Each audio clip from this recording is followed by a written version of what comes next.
So hi, Nora and Mike. Thank you guys for joining. So we have Nora from Alert California and Mike Wilson from the California Fire Safe Council. And Nora is going to do a presentation for us on the Alert wildfire cameras. So I'll let you take it away, Nora, if you want to start. Sure, thank you. Before I begin, can everyone hear me okay? Yep. Awesome, thank you. So thank you for the introduction, Emily. I am the Operations Center Manager for Alert California. Before I continue, I just want to make a distinction between Alert Wildfire and Alert California. Alert California kind of came out of the original Alert Wildfire program, which many of you might be familiar with. However, late last fall, there was a bit of a split, and mainly because the sponsors in the system wanted to see more innovation in the platform. And so what I'm going to be doing today is showing you exactly how far we've come since that split, different features that Alert California has. So most of what I'm going to be showing you is available to the public, so you can kind of follow along. I'm going to drop a link in the chat here, and if you have any questions, feel free to let me know so I can answer them. And then also definitely let me know what you think as well. Any kind of feedback that you can think of. We take that feedback and we take it to our programmers, and they help implement changes to make our system better as we go along. So I'm going to kind of keep it brief. I literally could talk about this system for like 2 or 3 hours straight if uninterrupted. So I'll give you kind of the high points and show you what we've been working on. So luckily for all of you, we actually have just switched to a new mapping engine. So you'll get to see kind of some new features firsthand. You might be the first public group that gets to see these features. So let me just pull it up here and tell me if you can see my screen. Awesome. Okay, so what we're looking at right now is the Alert California homepage. It's actually quite large. This is our camera network. It extends outside of California now, but I'm going to focus on California. And so what I'm going to do right now is log out and show you the features that you have access to as just like a member of the public. So we have over 1,000 cameras in the state of California. I believe our current number is like 1,030 or so. And most of these are PTZ cameras, which means that they rotate on a continual basis. So you get an increased view shed of each site that you're looking at. We also have fixed position cameras, mainly in other states. So we have DOT cameras as well as FAA cameras in our system. And I believe that makes us one of the largest fire camera networks in the world. We'll also be incorporating the Caltrans cameras into our system within the next couple of months, but that's still in progress. So essentially what Alert California is it's a UCSD public program that's kind of split up into 2 different parts. So I work on the implementation side of things, and UCSD works on the research side of things. So UCSD does a lot of really helpful things with LiDAR mapping and studying post-wildfire debris flow. So for all of us in California, we've kind of felt the devastating effects of wildfires for many years now, and we're used to landslides or mudslides happening after wildfires, and UCSD kind of spearheads that research, as well as looking into impacts on air and water quality. On the implementation side, what I do is I provide a lot of user support and the human confirmation of AI fire detections, which I'll get to in a little bit. And I help make sure that the camera network is up and running as often as it can be. So here on the home page, you can see a map here, again, of all of the cameras that we have in the state, as well as different map layers here that we have access to. So for example, if I wanted to toggle on CAL FIRE units, then I could narrow that down and just give it a second to populate here now, and I can just left click over here and it'll show me this is the CAL FIRE MEU region. Likewise, I can do this for counties across the entire US.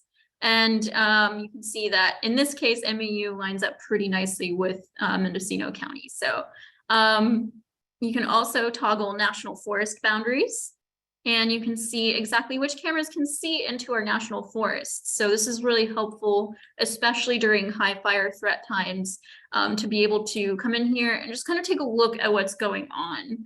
And then likewise, you can make the map full screen, and you can toggle it between map and satellite mode. This is a new mapping engine, so our old one wasn't quite as detailed, but this one, if you zoom in, you can see quite a bit of the topography here. So you can see all of these ridge lines, and if you zoom in far enough, it also gives you the elevation as well. So you know exactly what you're looking at, and you can also get a sense of what the cameras in your areas can see. So for example, this camera, Burstein, which is very near Mendocino Village itself, can actually see over quite a few ridge lines, and you can see that visually. But the mapping engine gives you kind of more of a sense of, okay, it's probably going to be able to see over this one, but maybe it's not going to be able to see over these guys. And as well, I do want to state that what a camera can see will also be affected by weather conditions. So if it's cloudier or foggier, as it does sometimes get to be on the coast, then you're probably not going to have as long a view shed. However, most of the cameras can see a minimum of 25 miles, usually further on a clear day. We have a camera out here on Sutter Buttes that can actually see Mount Shasta when it's really clear. So the cameras can see pretty far when we have a clear day conditions. So in addition to these different map layers here, you're able to kind of toggle the map according to your specific needs. So if you want to know what's just going on around you at any given moment, a very helpful toggle is this active cameras button up here. And if I put that on, it's going to show you all of the cameras that have been moved by our users within the past 3 hours. I have people in the operations center right now working on providing the human confirmation of AI detections on our cameras, and so they're moving some of these, but other cameras are being moved by CAL FIRE personnel, by US Forest Service people, in order to monitor prescribed burns or wildfires at the moment. So this is a very helpful way for you to kind of just get a sense of what's going on around you. So if you go down here, looks like we've got potential anomaly or something going on, and you can see which cameras have been moved as opposed to all of the cameras in the network here, which that'll populate momentarily. And another way that you can tell which cameras have been moved is by these color-coded target lines, which are basically color-coded for up to 3 hours. So you can see anything that's been moved in the state within the past 3 hours. And again, that just kind of allows for greater situational awareness and for you to get a sense of what's going on around you. You can also see which cameras are offline as well, and you can toggle off the fixed position cameras too. So any camera that's been offline, most of our network is online, but we have had some extreme weather this past year. The climate and weather patterns have been quite different because of the jet streams. Any camera that's been offline, you can see here by these icons, these triangular ones, and they're color-coded by time as well. So if there's an immediate outage, that camera icon is going to be red. Anything that's less than 24 hours. Anything that's more than 24 hours is going to, that's been offline for that long, is going to be orange or yellow. So for example, down here in Santa Cruz, we had a camera tower that literally fell over during one of the atmospheric rivers. And we've also had cameras get struck by lightning before. So that'll take a camera offline. And so we rely very much so on our various internet service providers in order to help maintain this network. And I communicate with them on a daily basis. So if you notice a camera that's offline, that's something that you can definitely funnel through the Fire Safe Council to get to me, and I'll make sure that it does get back online. Luckily for you guys, the only camera that's offline at the moment is Black Oak, but I'm working with CAL FIRE to get that one back online. So again, you can toggle between offline and online cameras, and you can also turn off the non-PTZ cameras, especially once we start implementing the Caltrans cameras and ingesting those into the system. You'll just want to make sure that you are able to declutter the cameras. So before I continue, does anyone have any questions about the main layout of the Alert California homepage? Yeah, Nora, what do the color codes and the target lines mean? Sure. So it just indicates how long ago it was moved. So if you forget any of this information, what I'm saying can be found here in this menu. So purple target lines will be any camera that's been moved in 5 minutes or less. Red's going to be 15 minutes or less. Orange will be 30 minutes or less. No, it'll be an hour or less. Dark yellow will be 2 hours or less, and light yellow will be anything 3 hours or less. And then after 3 hours, those camera target lines will automatically turn off. Okay, thanks. Of course. Any other questions? Can all of this be accessed on an iPad? Because it doesn't seem to be working. Yeah, so it can be. I recommend that you use Google Chrome at the moment as the browser. Microsoft Edge also works all right, but Safari is a little bit buggy. And since we've just implemented this new mapping engine, it's a little bit, there's still some things we're working on. Okay, thanks. And it looks like Anita, you have your hand up as well. Yes, where is your base of operations? Is it Reading or Eureka or what? I'm based in Chico. The operations center is based in Chico, and then the UCSD side of research happens both in the field and down in San Diego. Any other questions? Yes, you mentioned reporting offline cameras to Mendocino County Fire Safe Council. Mhm. So if I'm trying to access a camera, I should contact them. You don't know when a camera is offline? How does? Oh no, I do know when a camera is offline. I have very like every like 8 hours or so I check the cameras just to make sure that they're functioning well. Anytime that there's a camera outage that affects multiple cameras, I immediately know about it and contact the ISP. However, again, some of the cameras are going to be offline due to like hazardous conditions. Because of the sheer number of atmospheric rivers that we had this past winter, sometimes roads have completely washed away, or we have to be mindful of the resources that ISPs have in order to make this camera network function. So for example, for Mendocino, you guys only have the Black Oak camera that's currently offline, and that one will be repaired probably within the next month. So basically, if it shows as offline on the map, we don't need to tell you because you already know. But if we go to one that doesn't show as offline and we're not getting an image, then we should let you know. You can definitely report that to me, yes. Okay. Any other questions? Yeah, Nora, thank you for the presentation. Who monitors the cameras for Anderson Valley, for example? So my operations center, in combination with various agencies that we work with. So we work with CAL FIRE, we work with US Forest Service, with Bureau of Land Management, and with local and private entities as well, in order to monitor the camera system. So basically we have 3,000 users across the system so far. And between those 3,000 users, people continuously monitor the cameras on a 24/7 basis for wildfires. With the prior version, the Alert Wildfire, there was encouragement of crowdsourcing and reporting. Is that still an option with your system? That is not an option at the moment with the system. However, we have a loose informal partnership with Watch Duty. And so I encourage you to use Watch Duty in order to kind of look at the information on the website and corroborate it via Watch Duty. We do like to rely on our CAL FIRE PIOs as well. However, we do know that the time that they release incidents may not necessarily be quite as fast as what we all want, but we do want to work together and play nicely. So there's a lot that goes into making the system work the way that it does.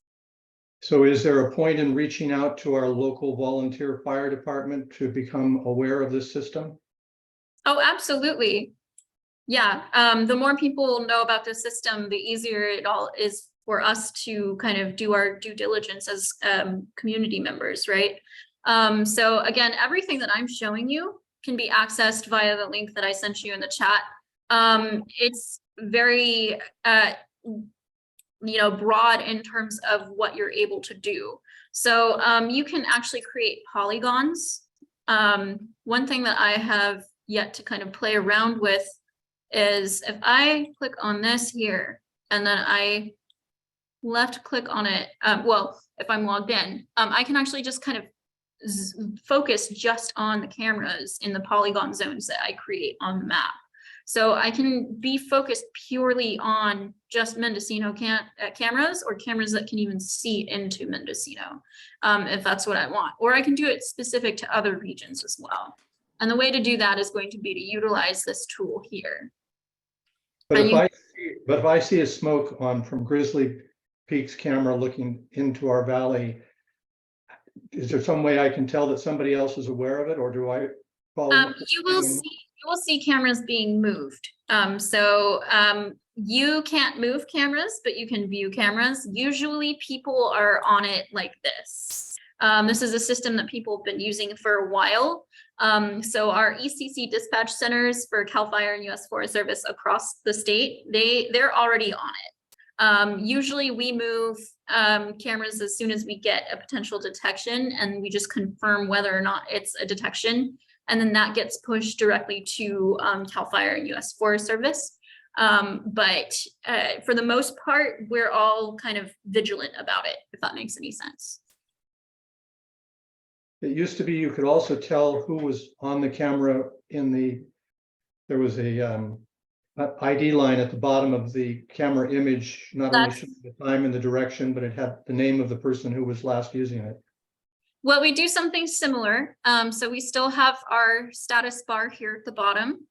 This is a camera console page. I'm showing you Flea Mountain here in the foothills near Chico. So Flea Mountain is one of our test cameras. So if anyone moved it, it'll show up in this ticker bar here. And likewise, anything that you see in watch duty will actually sometimes have my name in it as N Cooper. So you can see the username of the person who's used it and the group that they belong to.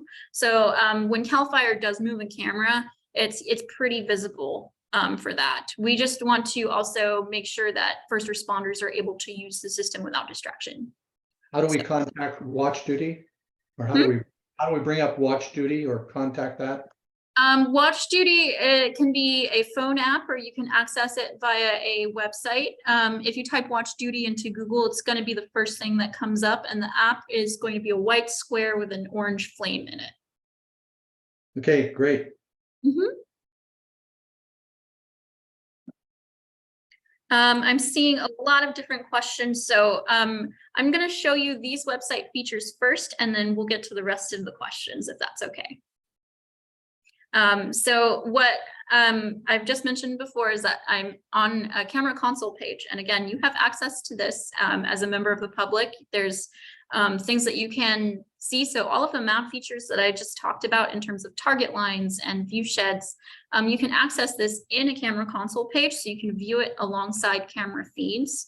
And you can also jump really easily between camera feeds as well. So for example, there are 2 cameras at this site at Flea Mountain. So we have Flea Mountain 1 and Flea Mountain 2, and they have slightly different view sheds. So if you want to see what's happening on the other camera, you can just click that and it'll go straight there. But what you're looking at right now is both the camera feed, which can be made full screen. And then you also have a time-lapse option that goes back up to 12 hours. So if I click on this and go back an hour or so, you can kind of see the camera moving. You can see anything like that. You can also pause it and play and go frame by frame.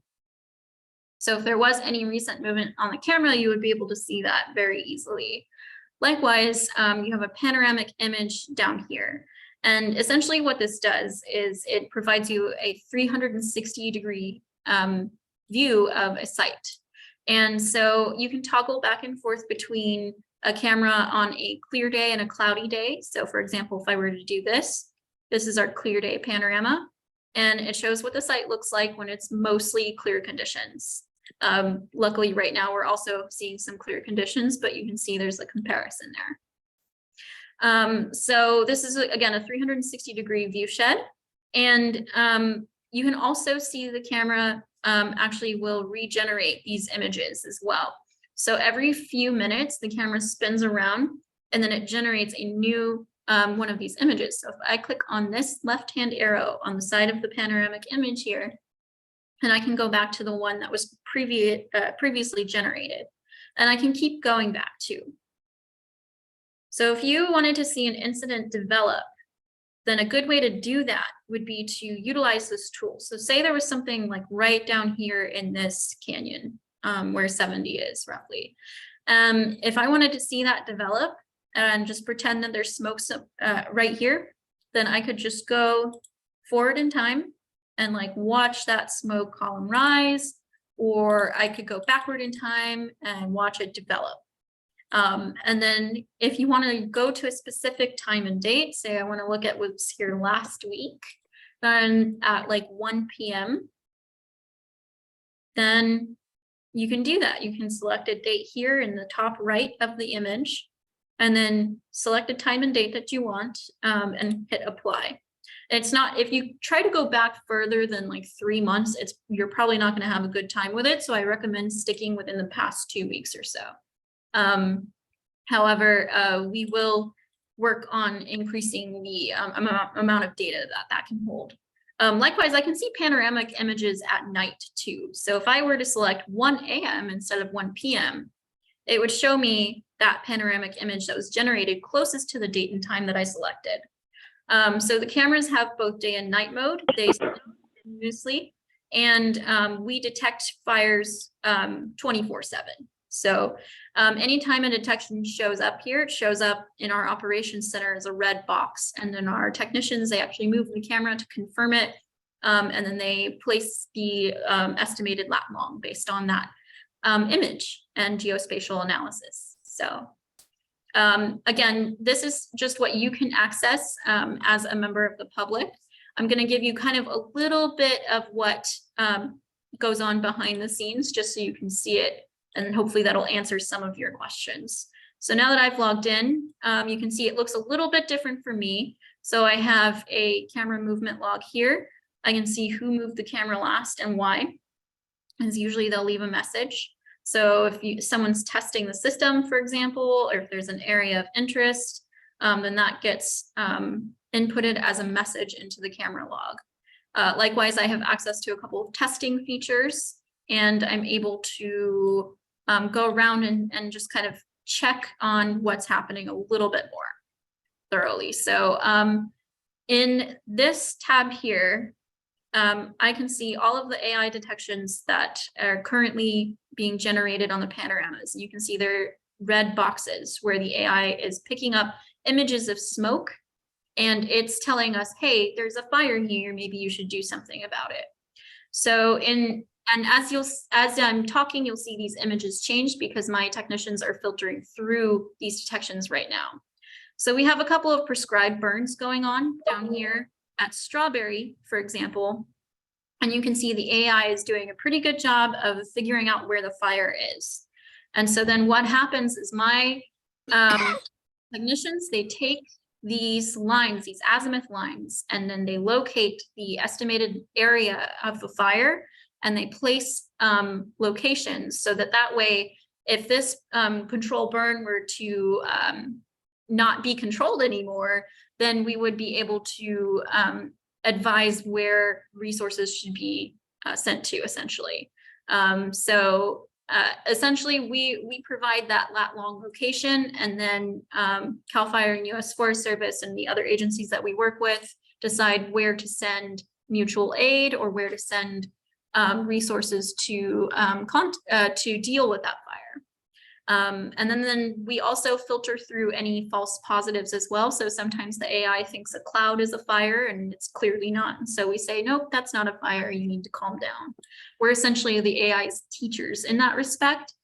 So we can kind of tell it, yes, this is a fire. No, this is not a fire. And it learns from what we do. So the AI detections get better over time. based on what we do. Likewise, at nighttime, our AI actually takes comparative images and is able to use light, changes in light in order to detect fires. So in cities, it's a little bit hard because of course, all of the lights will show up on a panoramic image at night. However, if there's a big flash or something where suddenly there wasn't, then our AI might think that that's a fire, and then we do investigative work to confirm whether or not it is. Likewise, we do a lot of testing and we work with CAL FIRE in order to ensure that they're able to use the cameras that they need to use. So I'm going to filter through some of these questions and go back and answer them. Is there a list of cameras by name with their location? So for that, all of the camera names are going to be visible on the site. And all you need to do is just left click for that. In terms of the list of camera names, the place for you to go in terms of checking offline cameras and seeing camera names list there is going to be status.alertcalifornia.org. UCSD runs this page, and it provides kind of information about outages, including how long a camera has been down. So in addition to seeing it visually on the website, you can also track it on the status page here. Likewise, UCSD does have a public-facing website. So if I click on this here, you'll be able to access more information about the program itself. And then as for fixed position cameras in Mendocino, again, we haven't yet ingested fixed position cameras in California. So I'm not quite sure what the process is going to be for when we implement the Caltrans cameras into the system, as that's still a month or two out. However, with the fixed position cameras, essentially, those are just going to be stationary lookouts. We can do some work with them, but we are not going to be able to utilize them the same way that we move the 360-degree ones. So we won't be able to generate a panoramic image, for example. However, they're still pretty useful as they help fill our coverage gaps, especially in the Central Valley. And then will I discuss the process of adding new cameras? So adding new cameras is something that happens all of the time, and it really depends on the location of the camera. So for example, we use CEQA NEPA permitting processes in order to make sure that we're able to put cameras in places that make sense to put it, essentially. We also work with the US Forest Service and with various internet service providers in order to figure out how we're going to keep those cameras online on a 24/7 basis and what that looks like. Some of the cameras are solar powered, some are powered by backhaul, some are cellular powered. And so we have whole processes built out for that. And essentially, it takes time if it's with US Forest Service, and sometimes cameras go online just like that. But we constantly have cameras in the works. Our most recently installed one was here, I believe, in Tudor, and we're constantly putting new cameras up. If you want to see new cameras, you can also check this page. If you go down to the bottom, and it'll show you new cameras that have been installed in the state. During fire season, we tend to install more cameras. And then during the winter time, that's when we have more of the maintenance part of it, since we have winter weather to deal with as well. And then the degrees across the top, the same for every camera. What I think you're referring to here is the degrees here in a camera movement console page. And so essentially what's going on here is because we have a 360-degree view shed, if the camera is being moved in a certain direction, you're just going to be able to see where that is. And it's based on the camera's alignment. And cameras are aligned prior to them going up on the website. We have a whole process for alignment and calibration. And then I can leave my email here in the chat. But in terms of camera locations for Mendocino, I do believe some of those are being worked out. I don't know how many we currently have in progress. However, I would encourage you actually to reach out more to Mike Wilson, who is a colleague of mine, in addition to being on the Fire Safe Council. Mike, if you could speak to that a little bit more, that would be great. So, yeah, thanks, Nora.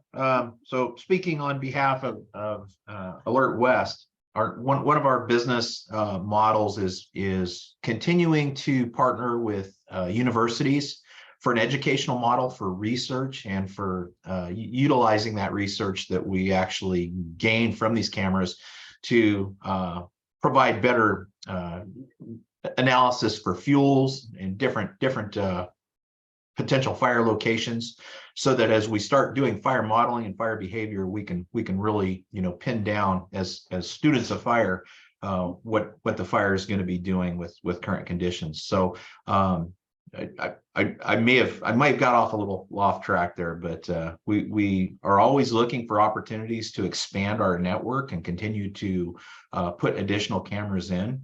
And then as we do that, we partner with a variety of different entities. Most recently, we have been working with Pacific Corp and trying to add cameras in Northern California. Currently, Pacific Corp not going to be moving with the models that we were wanting to do. So we continue to look for other opportunities, and actually working with University of Oregon, we're also looking at additional opportunities for research modeling and adding additional cameras in the northern section of California. Yeah, so to speak to that, and that was a great job detailing that in a very accessible way. So thank you for that, Mike. So I mentioned before that UCSD kind of handles a lot of the research side of it. But in terms of figuring out where we site specific cameras, we take some of that LiDAR mapping and we do our own viewshed analysis using LiDAR in order to determine where is going to be, the best place to place a camera, like what's going to see over the most ridge lines, or what's going to make sense in terms of figuring out where people live versus where the fire threat is, right? So that is something that we kind of work on as a unit, and it takes a lot of effort, because we take the LiDAR mapping from UCSD, and then we do the creation of the viewshed analysis using GIS on our end. So that helps us kind of figure out where we're going to place these cameras. So you can kind of see some of the results of that based on camera placement around here, actually. So a lot of these cameras were sited because of their place on these ridge lines here. And now that we have a 3D mapping engine, you can see that a little bit clearer. So these cameras are sited almost the way that lookout towers would be. I like to kind of compare us to lookout towers because for one, we actually put them on lookout towers sometimes.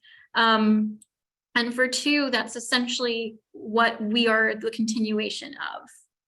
And to speak to Lauren's question, Alert West is this broader umbrella here. So Alert California is mostly focused just on California. However, Alert West is a continuation of that. And I'm just going to turn Canada off right now. This is the interoperable platform that we are all working on building with various institutions. So Mike mentioned that we're working with the University of Oregon, and that's part of what is happening up here right now. I actually just helped ingest a PTZ camera up there not too long ago. So we are working on expanding our network and making sure that fire personnel across the Western US have access to the same tools that fire personnel in California have. Are there any other questions that I can answer? Nora, I have a question. So maybe for neighborhood groups and for people who are interested in getting more cameras and more view sheds in their area, maybe a good process would be to funnel those requests through us, and they can reach out to us and we can kind of pass along the information to you, and if you have any updates and stuff about or if they have any input on like potential partners you could work with or potential sites and stuff like that, we could sort of help develop that for you guys. Absolutely.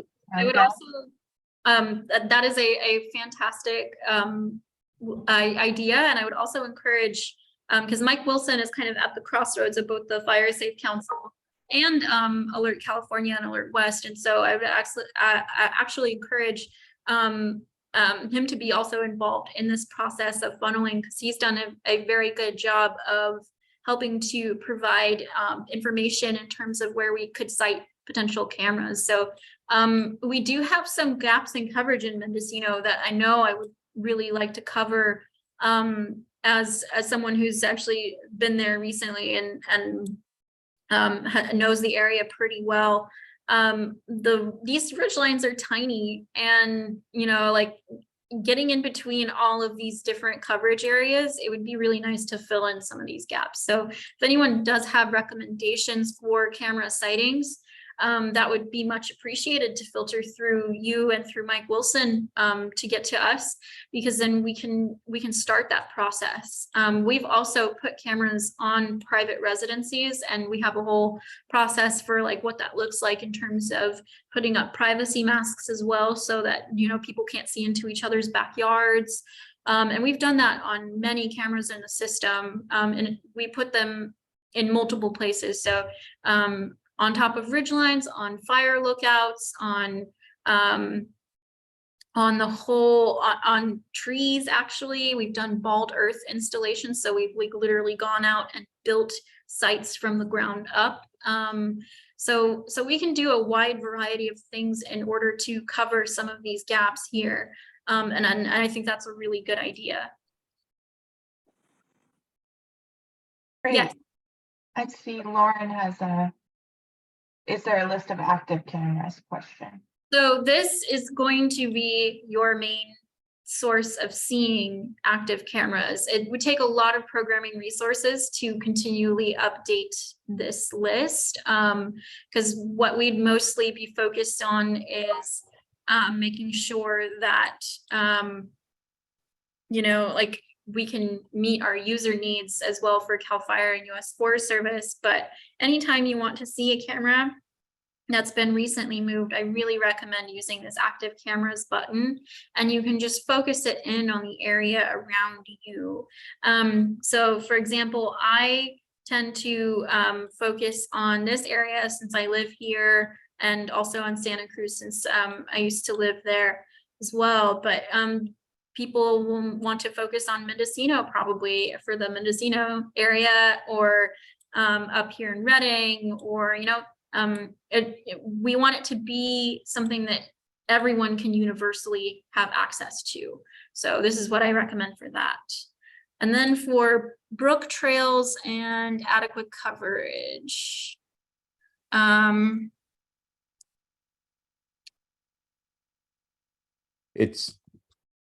Yeah. So at the moment, we do have a few cameras that can look into this area, but I do think that we could probably stand to increase our coverage here. For example, I do know that we've gotten a couple of AI detections in this area recently from like ag burns that just are continuing. So I'm not entirely sure what we'll need to do to get more camera, or how long it would take, I think, to get cameras in here. But I do think that we could probably increase coverage by increasing coverage in this area. So. Can I ask a question? Yes. So have you put out newsletters or a white paper with some statistics on the success of this network in terms of spotting fires early that we could share with our community to get them involved? Sure. So my answer is going to be to redirect you to UC San Diego. They handle more of the public side of this than I do. And I think they probably have more of that specific verbiage. If you go visit the UC San Diego public website by left clicking on this link, you will be able to find some news articles. I do know that the program director, Neil Driscoll, is pretty active in terms of making sure that this is something that the public knows about. We do on occasion go to different conferences, but I tend to be more on the back side of things, and I prefer it that way for myself. I get a little bit nervous speaking in public sometimes. So thank you all for bearing with me. And then Lauren, to answer your question about extrapolating a fire from cameras that have been recently moved. Yes, that is something that fire personnel do regularly. So one thing that you could potentially do is see if these two cameras are crossed. We call this triangulation. So these camera lines might be looking at the same thing. And if there was an active fire here, which it appears that there might have been, then where they're crossing is probably where that incident is. That's not a 100% guarantee, but that's something that helps reduce the time it takes to pin down a location for a fire. We've seen extremely accurate results on that. So actually up here by Indian Ridge, on that camera, you have multiple cameras crossed in order to get the potential location for that incident, which I do believe is a controlled burn, but I'm not entirely sure. So, any other questions? Yeah, I have a question. I think I missed this. I'm sure you said it. How do you know if the camera is moving, a movable camera? Like somebody said, our camera is fixed. How do you, what's the difference? How do you know the difference? So the main difference for all of you is going to be basically the camera icons themselves. Again, we don't currently have any fixed position cameras in California. It's all at the moment just going to be movable cameras. When we do ingest our fixed position cameras, you're likely going to have a different icon here. So all throughout the Central Valley, all throughout the different roads, the Caltrans cameras will have most likely a different icon in order for you to distinguish between what's fixed position, what's movable.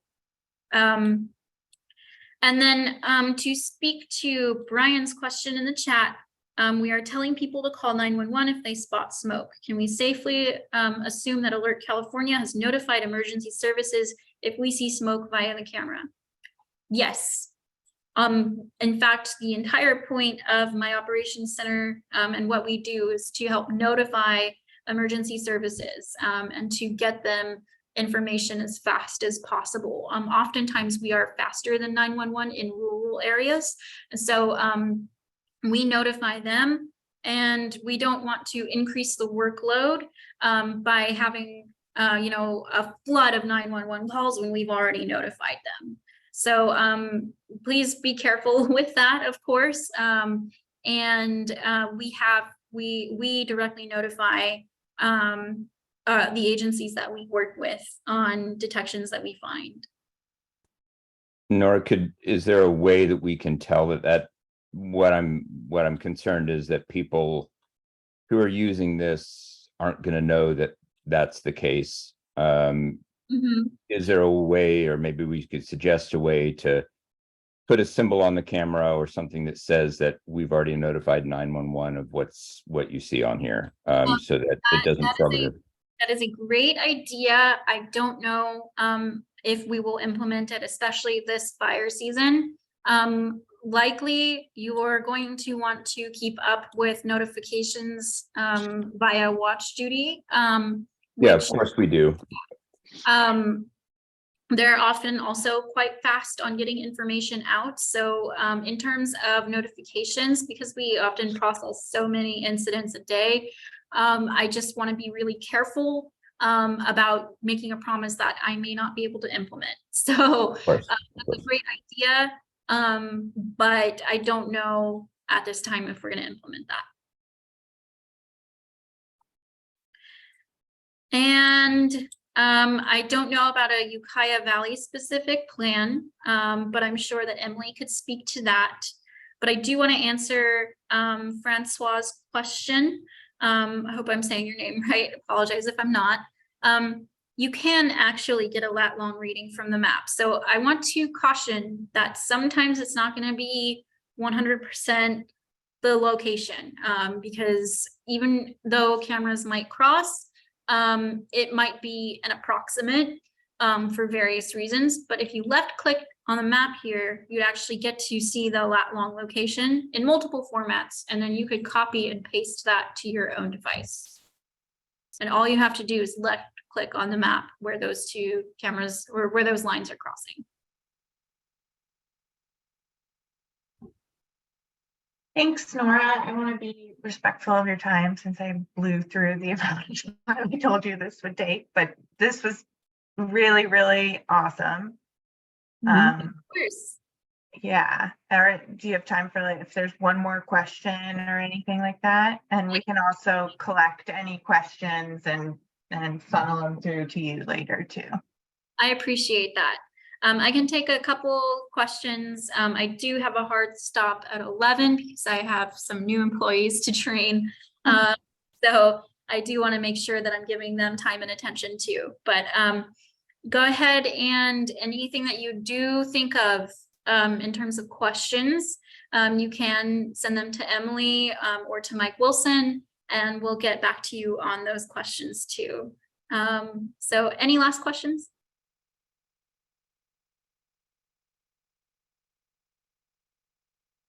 Okay, wonderful. Thank you so much for your time. I really, it's one of my favorite things to be able to talk about the system and to share it with people, because this is something that I work with every day. I'm really passionate about it. So thank you for giving me the chance to speak to it. And it does look like Keith, do you have a question?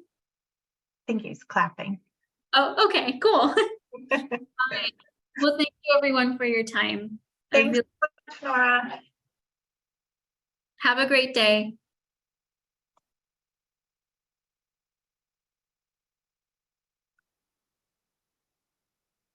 Okay. Great.